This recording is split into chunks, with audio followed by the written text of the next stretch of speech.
Mr. Speaker, I don't understand what is the excitement. You should be happy that there is that excitement. Mr. Speaker, I rise pursuant to Standing Order 52.1 to make a statement on an issue of general topical concern and national importance, namely the state of the roads in the country. Mr. Speaker, the importance of roads in the day-to-day lives of citizens. Mr. Speaker, protect me from Senator Cherelgei thumping and making too much noise with his feet. Thank you. Mr. Speaker, the importance of roads in the day-to-day lives of citizens cannot be overemphasized, as they are a critical infrastructure enabling ease of movement of people and goods. Unfortunately, many of our roads are in poor condition, characterized by large potholes, inadequate or non-existent road signs, and insufficient markings. The state of our roads has impacted users and the country at large negatively, most notably the increase in road accidents.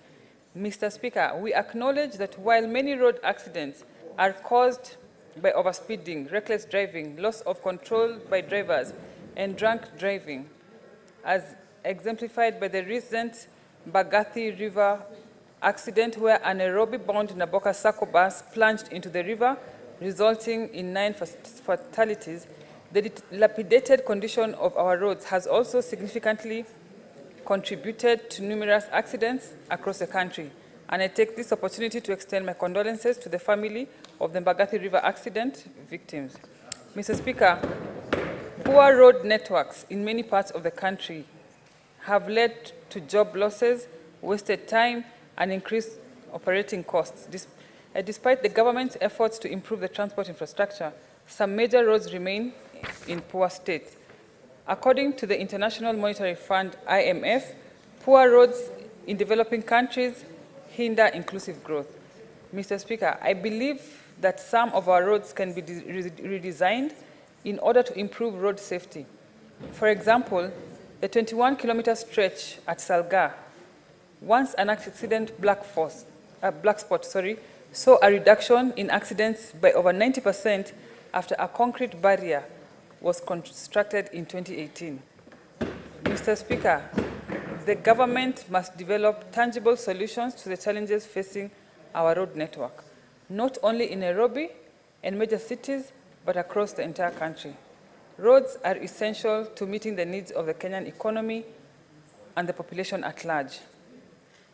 Mr. Speaker, in conclusion, Kenya registered approximately 48 fatalities per 100,000 people. There is no reason why Kenya should not improve its road safety score by ensuring roads are designated and constructed with safety in mind.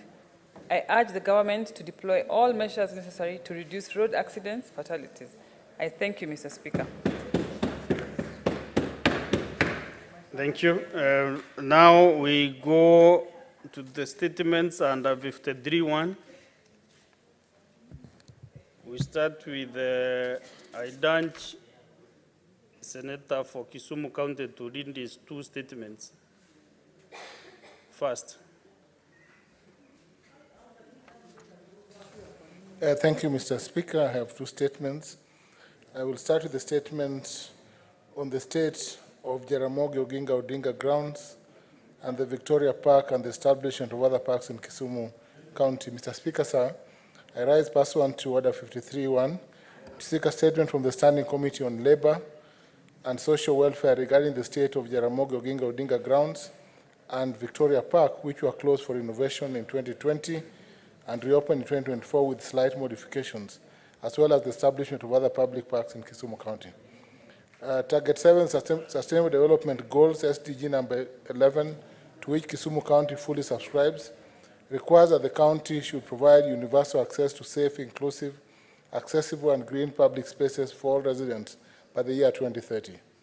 In a statement, the committee should, Mr. Speaker, 1, provide a breakdown of the funds allocated for the renovation of Jaramogi Oginga Odinga Sports Ground and Victoria Park in Kisumu County, a list of companies contracted to undertake the works, and table documentary evidence indicating whether the right channels of procurement were followed in awarding the contracts. 2, find the variance between the architectural designs and the completed projects, if any, stating any cost implications. 3, establish whether there are plans to allow traders to operate their businesses in the parks and the criteria to be used in allocating space to the state traders. And lastly, state any plans by the county government to develop similar parks and recreation spaces in Muhoroni, Nyakach, Nyando, Kisumu East, Kisumu West, and semi-sub-counties in Kisumu County, indicating the budgetary allocations and completion timelines for such projects. Mr. Speaker, sir, my second statement is on the state of early childhood development education, ECD, in Kisumu County. I rise pursuant to Standing Order 53-1 to seek a statement from the Standing Committee on Education regarding the state of early childhood development, or ECD, centers in Kisumu County. Article 186 of the Kenya Constitution 2010, as read together with Section 9 of Part 2 of the 4th Schedule, devolves pre-primary education and child care facilities to the county government. Additionally, Section 5 of the County Government Act 2012 provides for the functions and powers of county governments, including the establishment, management, and regulation of ECD centers. In the statement, Mr. Speaker, the committee should, 1, provide an overview of the current status of all early childhood ECD facilities in Kisumu County, indicating rationale for building new ECD centers instead of completing the existing ones. 2, provide details of all teachers employed in each of the ECD centers in the county, stating their qualifications and remuneration, including any other benefits paid to them. 3, state steps the county government has taken to improve the quality of learning and training programs provided in ECD centers in the county. And lastly, establish the criteria used to determine whether which ECD projects are prioritized for completion and state measures in place to address the challenges faced in the construction of ECD centers. Thank you, Mr. Speaker. Senator Minda Kibwana.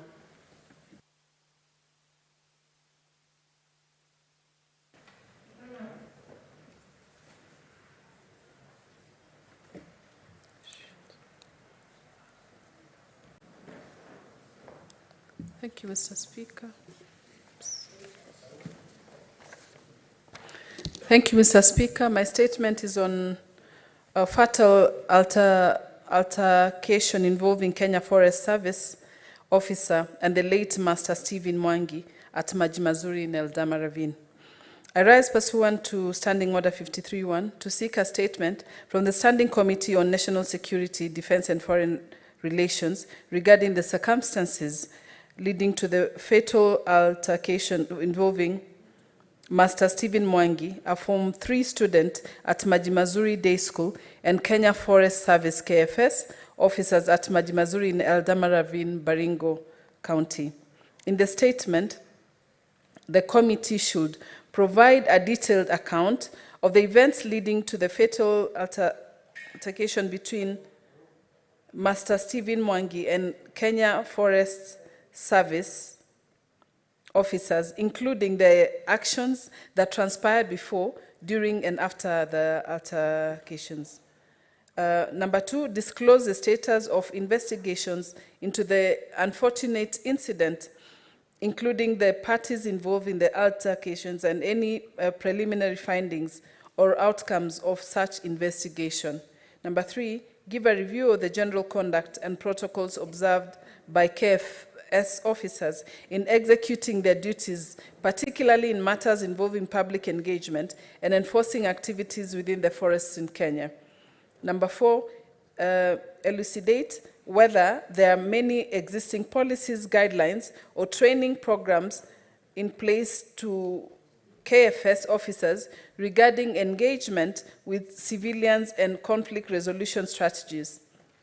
And number 5, highlight measures being taken or proposed by the government to prevent similar incidents in the future with a view to improve accountability, ensuring the protection of citizens' rights during law enforcement operations. I thank you, Mr. Speaker. Senator Mbete Montet.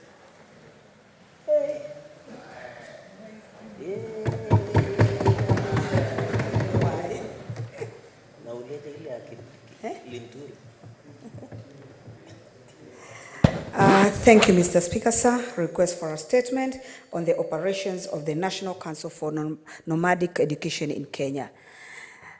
Mr. Speaker, sir, I rise pursuant to Standing Order 53-1 to seek a statement from the Standing Committee on Education regarding the operations of the National Council of Nomadic Education in Kenya. In the statement, the committee should, 1, table a report of schools and programs per county founded by the council from 2015 to date. Number 2, provide details of the budget allocation for the council from 2015 to date, including any other funding by stakeholders and development partners.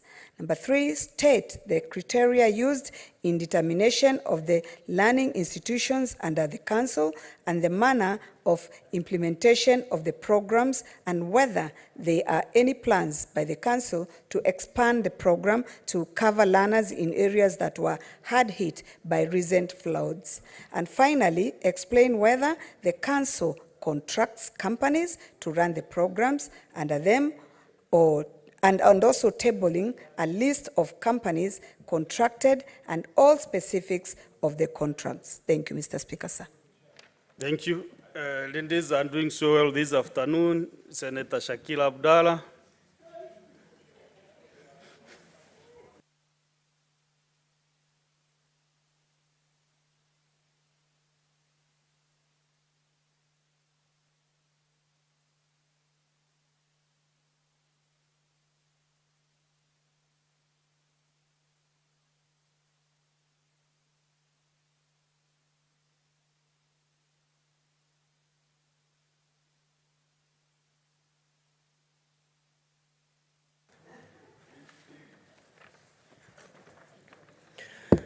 Thank you, Mr. Speaker. Request for statement on transportation challenges along Lamu-Gariseni Road at Gamba, Tana River County.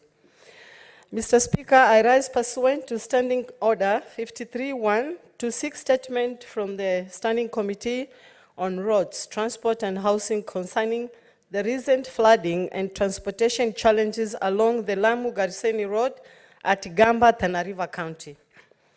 On the statement, committee should, number 1, detail measures the government has implemented to provide alternative means of transportation, such as the deployment of Kenya Navy rescue boats in response to the limitation of small private boats which have proven unsafe, as highlighted by incidents like the Madogo boat accident at the Tana River.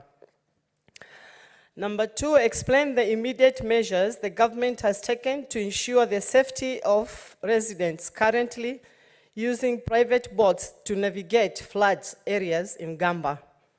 Number 3, state how the government is coordinating with local emergency services and disaster response teams to assist the affected population and ensure timely and effective transportation solution during the crisis, providing details on the nature of these collaborations.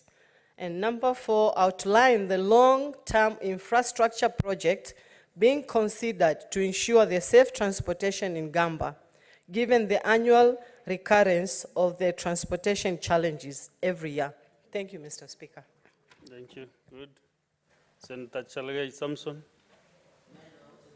You have 3 statements. We will read them simultaneously. Mr. Speaker, I'll try and read, and thank you. Request for a statement on the status of dam construction projects in the country.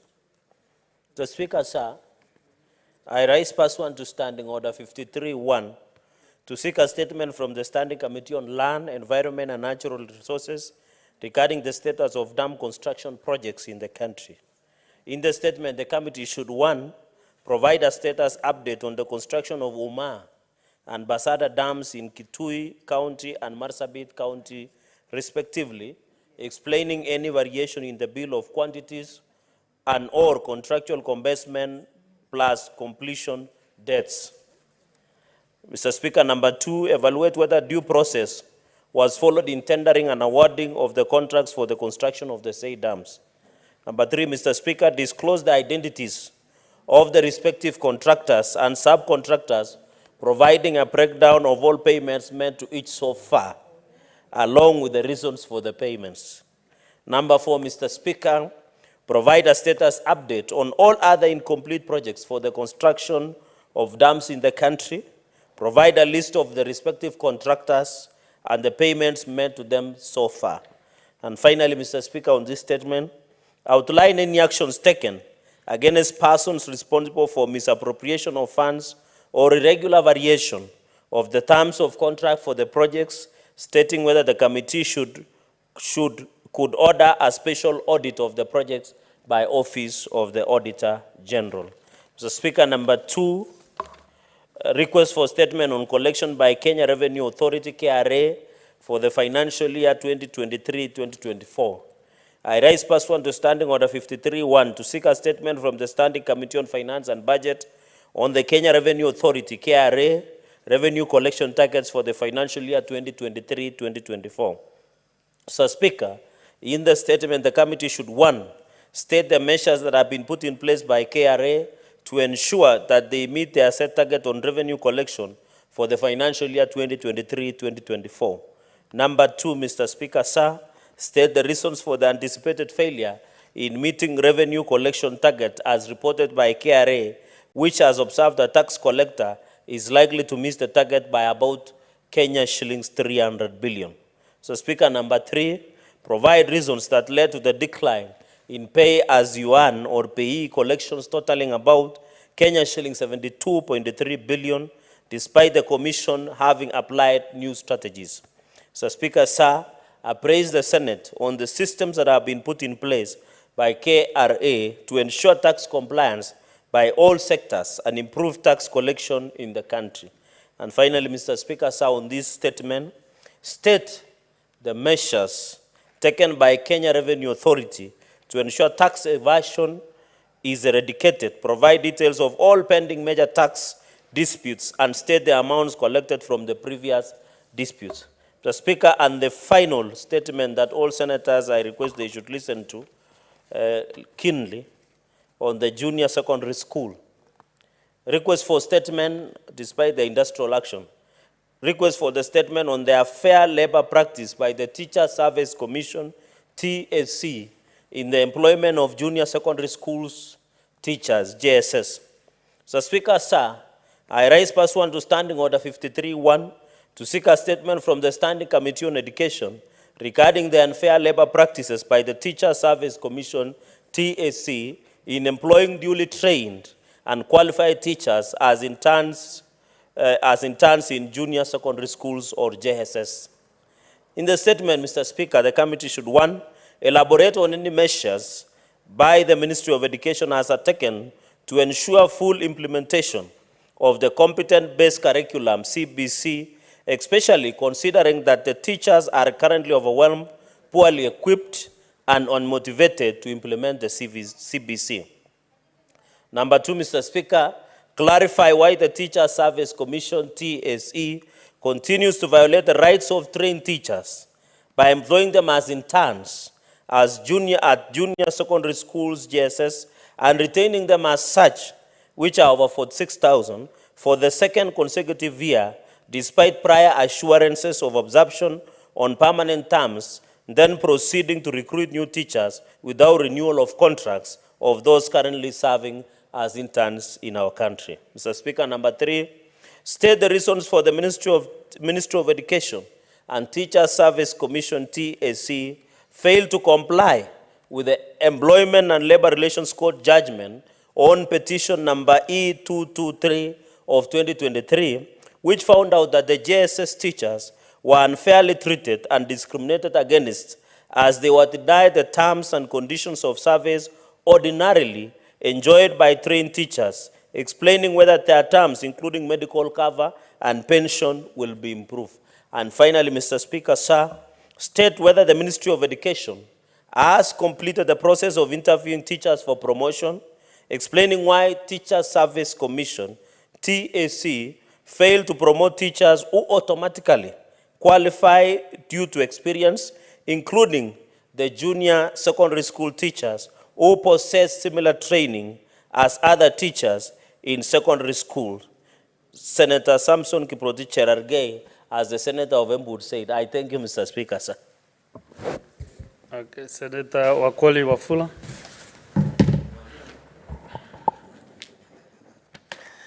Asante. Thank you, Mr. Speaker, sir. I rise pursuant to Standing Order 53 to seek a statement from the Standing Committee on National Security, Defense and Foreign Relations regarding the death of a pedestrian in a hit-and-run accident that occurred near Chabera Shopping Center in Nyamira County. In the statement, the committee should A, find out the circumstances leading to the death of a pedestrian, Mrs. Ruth Ayuma Inganga, in a hit-and-run accident by a vehicle registration number KCW 636W Toyota Axio near Chabera Shopping Center in Nyamira County. B, state the ongoing efforts by the police to apprehend the driver of the said vehicle for their arraignment before court of law. And C, inform the Senate of the immediate actions taken by the police at Chabera Police Post, where the incident was first reported, to ensure the arrest of the vehicle's driver. Thank you, Mr. Speaker, sir. Second statement, Honorable Speaker. I rise pursuant to Standing Order 53-1 to seek a statement from the Standing Committee on Land, Environment and Natural Resources regarding the status of public land belonging to the county government of Bungoma. In the statement, the committee should A, provide details on the acreage and location of all parcels of land belonging to the county government of Bungoma, accompanied by the corresponding legal documentation that proves ownership.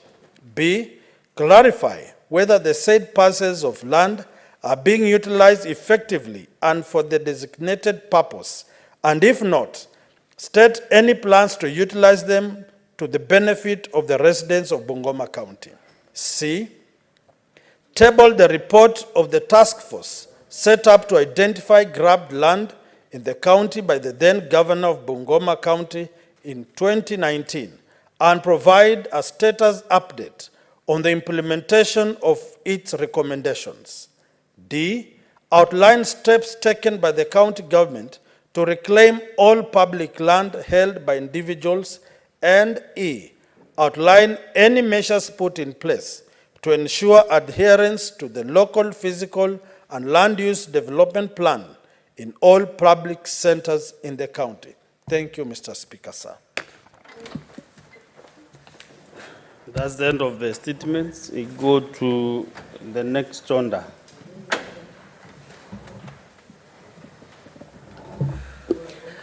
Order number 8, the Meteorology Bill, Senate Bills number 45 of 2023 division. Next order, I can see we don't have the numbers for division. Order number 9, the Houses of Parliament Bicameral Relations Bill, National Assembly Bills number 44 of 2023, second reading.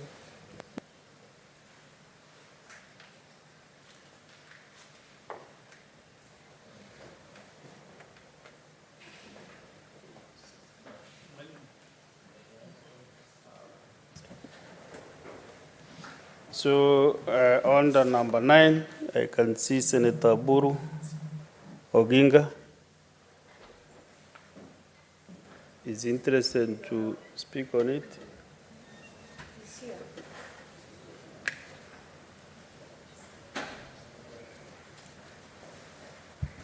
Senator Oburu Oginga, we are on under number 9, the Houses of Parliament Bicameral Relations Bill. If you are interested to contribute on that. On order number 9. Yes.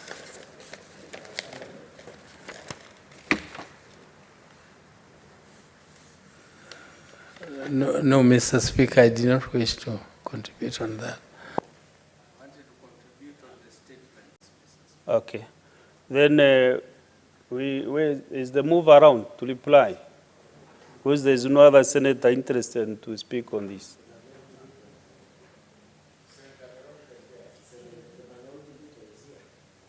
Or we defer to next, we defer to the next, we defer that bill to next week. Next order. Maybe.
So next order, number 13. Or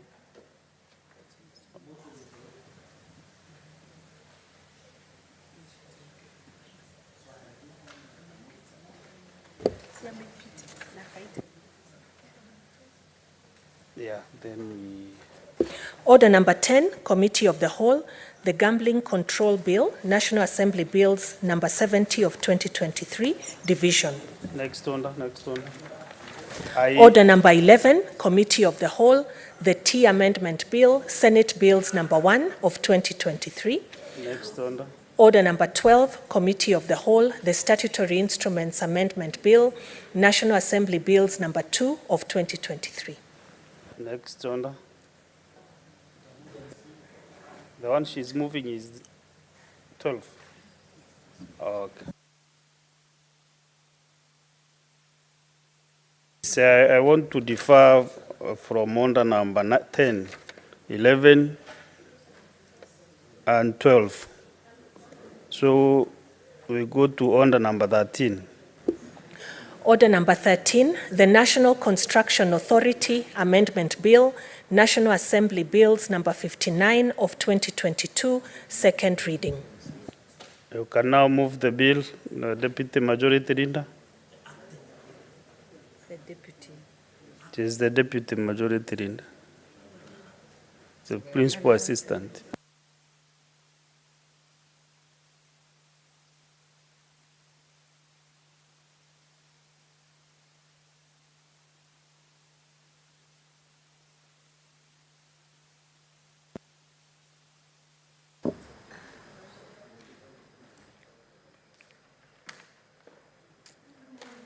Mr.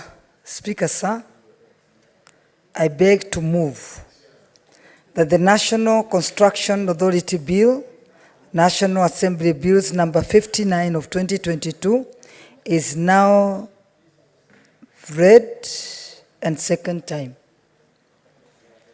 Mr. Speaker, sir, the National Construction Authority Bill, National Assembly Bill number 59 of 2022, was published in the Kenya Gazette Supplement number 189 of 2022, dated 18th November 2022. The bill was considered by the National Assembly and passed on 6th December 2023. Thereafter,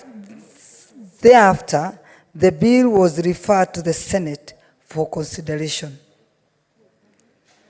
The principal objective of the bill is to amend the National Construction Authority Act, number 41 of 2011, to ensure women, youth, persons living with disability can have startup business and can apply to be registered as contractors under categories 6, 7, and 8, while being exempted from paying the prescribed fee.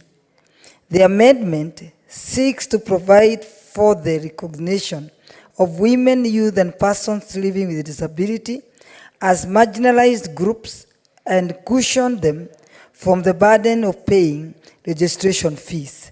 Mr. Speaker, sir, in the recent past, there have been initiatives to promote the inclusion of women, youth, and persons with disability in the business sector, including the enactment of the Public Procurement and the Disposal Act.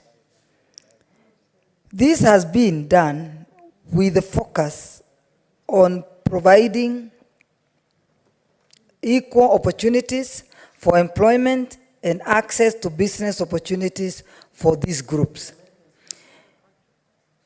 It's noteworthy that women, youth, and persons with disability are increasingly taking roles in the construction industry.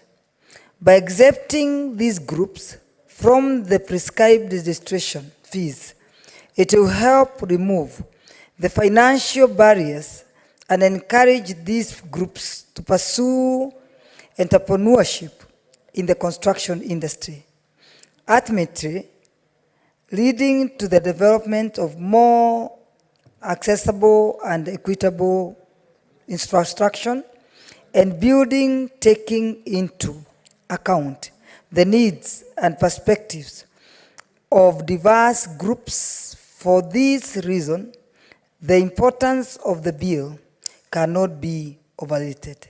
Mr. Speaker, sir, specifically Clause 2 of the bill seeks to amend Section 17 of the National Construction Authority Act to provide that women, youth, and persons with disabilities who apply to be registered by the board as contractors shall be exempted from paying the prescribed fee where the business is a startup venture, and further where the fee does not exceed 15,000 Kenya shillings.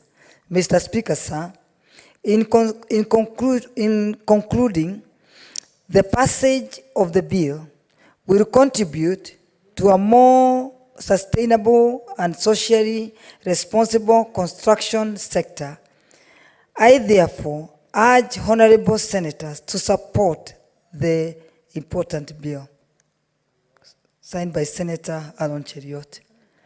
I call Senator of Nandi to second.